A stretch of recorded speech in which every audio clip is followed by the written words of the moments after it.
Dear बच्चों, आज हम लोगों की क्लास नंबर फर्स्ट है और क्लास फर्स्ट में हम लोग रियल नंबर देखने वाले हैं। क्लास फर्स्ट में क्या देखना है? रियल नंबर्स, वास्तविक संख्याएं। वास्तविक संख्याएं क्या होती हैं ये आपको हम बहुत अच्छे से बताने वाले हैं। हर एक उदाहरण को, हर एक क्वेश्चन को हम लोग बारी बारी से करेंगे। सबसे पहले मैं आपको बताता हूँ कि वास्तविक संख्याएँ होती क्या हैं। तो चलिए देखिए, जैसे मैंने आपके सामने कुछ लिखा है, देखिए बताते हैं वास्तविक संख्याएँ क्या होती हैं। वास्तविक संख्याओं को जानने से पहले आपको जानना चाहिए कि परिमेय संख्याएं क्या होती हैं। अब देखिए, परिमेय संख्याएं क्या होती हैं? वे संख्याएं जिनको आप P/Q के रूप में लिखते हैं वो होती हैं परिमेय संख्याएं। जैसे अब इसमें भी है, परिमेय संख्या में आपको एक बात ध्यान देना होगा कि जो P/Q है मतलब अंश बटे हर के रूप में लिखा हुआ है, इसमें Q कभी भी जीरो नहीं होना चाहिए। ऐसा क्यों? क्योंकि जैसे ही आप किसी संख्या का मान 0 बटे में करते हैं, जैसे 2/0, तो इसका मान आ जाता है अनंत। अब यह अनंत वह मान होता है जो आपको अभी तक पता ही नहीं है। अब जिसके बारे में आपको पता नहीं है उसके बारे में आप क्या ही कह सकते हैं।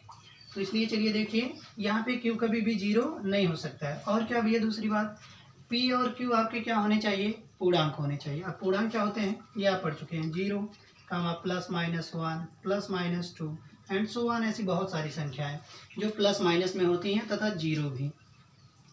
इसके साथ ही देखिए, अब आपको मेरे ख्याल से परिमेय संख्याएं समझ में आ गई होंगी। इसके पहले आप 9th क्लास में कुछ चैप्टर्स पढ़ चुके हैं, जैसे उसमें भी आपको परिमेय संख्याएं मिली होंगी, वास्तविक संख्याएं मिली होंगी। क्या होती हैं वास्तविक संख्या या नंबर सिस्टम के नाम से एक चैप्टर है, पहला ही चैप्टर। उसमें कुछ चीज़ें आप पढ़े होंगे, जैसे प्राकृतिक संख्याएं क्या होती हैं, पूर्ण संख्याएं क्या होती है, पूर्णांक क्या होते हैं, सम विषम, सब की सब संख्याएं पढ़ चुके हैं। ये सब हमें आपको बताने की ज़रूरत नहीं, क्योंकि 9th में आपने अगर पढ़ा है और नहीं भी पढ़ा है तो आप मेरा वीडियो जाके देख सकते हैं। 9th वाला पहला चैप्टर हम पढ़ा चुके हैं, कंप्लीट हो चुका है, तो उसको आप पढ़ सकते हैं। अब देखिए आगे हम बताते हैं आपको कि अपरिमेय संख्याएं क्या होती हैं। इसके बाद अपरिमेय संख्या भैया वे संख्याएं जिन्हें आप P/Q के रूप में नहीं लिख सकते हैं, अर्थात वे संख्याएं जिन्हें भैया जिनमें ना तो ये पूर्णांक हो, ठीक है ना, और ना ही Q0 से कोई मतलब ही नहीं, मतलब P और Q के रूप में ना हो, पूर्णांक ना हो। जैसे देखिए उदाहरण के तौर पे मैंने आपके सामने कुछ संख्याएं लिखी हैं, जैसे करड़ी में 2, करड़ी में 3, करड़ी में 5, करड़ी में 7, करड़ी में 8। ऐसी बहुत सारी संख्याएं हो जाएंगी जिसे आप अपरिमेय संख्या कह सकते हैं। इसका मतलब वह है कि दशमलव में मान उसका नहीं होना चाहिए। अब ऐसा भी नहीं कि दशमलव में नहीं हो सकता, वो परिमेय संख्याएं होती हैं, लेकिन कुछ खास संख्याएं ऐसी हैं जो करड़ी में लिखी हुई होती हैं जिनका वर्गमूल नहीं निकलता है, वही होती हैं आपकी अपरिमेय संख्याएं। मतलब एक सीक्वेंस में ना रिपीट होकर दशमलव के बाद अंक कहीं भी अनियमित रूप से क्या हो, रिपीट हो, उसे ही हम लोग क्या कहते हैं? अपरिमेय संख्याएं। अब अपरिमेय संख्याओं के बाद में आती हैं वास्तविक संख्याएं। अब वास्तविक संख्याएं क्या होती हैं? जिन संख्याओं में आप देखते हैं भैया कि जितनी भी आप संख्याएं पढ़ते हैं सबकी सब वास्तविक हैं। कहने का मतलब परिमेय और अपरिमेय संख्याओं दोनों को अगर शामिल कर दिया जाए तो जितना पूरा मिलकर सिस्टम आपका मैथ वाला तैयार होता है, जितनी भी संख्याएं तैयार होती हैं सबकी सब क्या हैं? वास्तविक संख्याएं हैं। वास्तविक संख्या में समझना चाहें तो जैसे 2 एक परिमेय संख्या है तो ये वास्तविक संख्या है। जैसे करड़ी में 2 एक अपरिमेय संख्या है तो ये भी वास्तविक संख्या है। मतलब ये सब जो सम्मिलित रूप से जिनको आप देख रहे हैं संख्याओं को, सबकी सब क्या है? वास्तविक संख्या है। अब वास्तविक संख्याओं के बाद में आता है आपका दूसरे नंबर पे यूक्लिड विभाजन थ्योरम।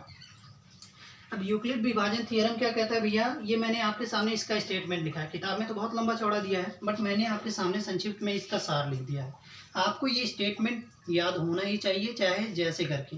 अगर आपको हाई स्कूल का सवाल प्रश्नावली पहले का हर एक सवाल टच करना है तो आपको ये स्टेटमेंट तो याद होना चाहिए। स्टेटमेंट क्या है? देखिए स्टेटमेंट ये है कि भैया यदि A और B 2 पूर्णांक हैं, जैसा कि ऊपर मैंने अभी पूर्णांक बताया आपको क्या होते हैं, A और B 2 पूर्णांक हैं, तो 2 अद्वितीय पूर्णांक Q और R इस प्रकार होंगे। किस प्रकार होंगे भैया? कि A बराबर BQ प्लस R, जहाँ R का मान क्या है? 0 से बड़ा है या 0 के बराबर है, लेकिन B से क्या है? छोटा है। अब ये क्या है भैया? ये सारा स्टेटमेंट क्या है और ये सब जो लिखा है इसका मतलब क्या है, मैं थोड़ा सा आपको ऊपर समझाता हूँ। चलिए देखिए आगे मैं बताता हूँ आपको कि A बराबर BQ प्लस R, जहाँ पे R का मान 0 से बड़ा है या उसके बराबर है और ये भैया छोटा है B के।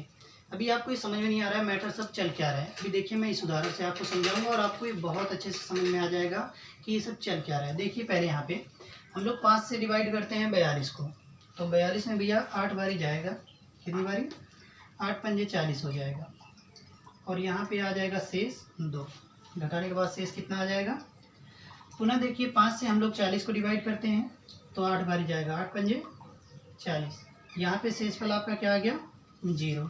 फिर 11 से देंगे भैया किसमें 112 में, तो 11 दहे में 110।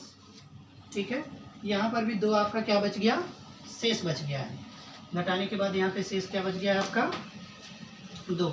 देखिए अभी तक जो चल रहा था आपको ये समझ में नहीं आ रहा है, आगे देखिए समझाते हैं यहाँ पे थोड़ा सा नीचे। चलिए देखिए यहाँ पर आपको समझना है भैया कि जो ये सब दिया है, अभी तो भाग आपको बहुत अच्छे से आती होगी, ये छोटी मोटी भाग है, ये तो समझाने के लिए केवल है।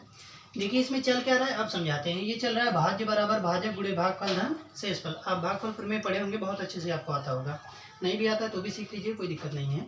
भाज्य बराबर भाजक गुणे भागफल धन शेषफल। अब ये होता क्या, देखिए यही आपका यहाँ पे क्रम में सजाया गया है। ये जो बीच में लिखा गया ना, इसको भैया उन्होंने कह दिया कि ये क्या है, ए है। ए मतलब क्या है, भाज्य। ये आपका जो दिया है ये क्या है, ए है। और जो ये दिया है आपका भाजक, इसको उन्होंने कह दिया बी है। ये क्या है, बी। भाजक आपका क्या है, बी। और जो ये आपका भागफल है, इसको उन्होंने कह दिया है क्यू। और जो आपका ये शेष बचा, उन्होंने इसको कह दिया क्या, आर। रिमाइंडर है, क्वेश्चन है। ए से इसका तो ए का कोई भी मतलब है। बी फोर देखिए इसका, समझ लीजिए ऐसे डिनोट किया गया है, ठीक है ना। यही चीज आपको लिखा गया, देखिए ये हो गया भाज्य बराबर भाजक। भाजक क्या भैया आपका बी, तो हो गया भाजक गुणे भागफल। भागफल क्या भैया क्यू, और प्लस में शेषफल। शेषफल क्या है आपका आर। यही चीज लिखा गया है, बिल्कुल देखिए मैंने नीचे आपके सामने वो लिखा है। और देखो एक चीज ये लिखा है आपके सामने, ये आपको नहीं समझ में आ रहा, कंफ्यूजन बना रहता है। तो ये क्या भैया देखिए आर का मान। आर का मान मतलब क्या भैया, शेष का मान। शेष का मान देखिए जो मैंने यहाँ लिखा है, शेषफल का मान ये 0 से या तो क्या होता है, बड़ा होता है, या 0 के बराबर होगा, लेकिन छोटा होगा किससे, भाजक से। तो यहाँ से देखिए समझ में आएगा आपको, 0 से देखिए शेष का मान तो बड़ा है।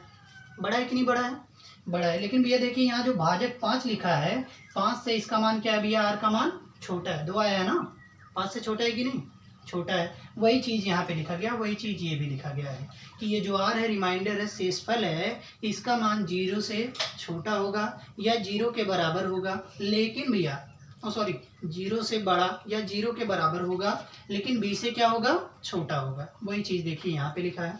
तो आई होप आपको यूक्लिड विभाजन थ्योरम समझ में आया होगा। आज के लिए इंट्रो क्लास में इतना ही करते हैं, कल बाकी सिलेबस आपको करता आ जाएगा। Thank you for watching.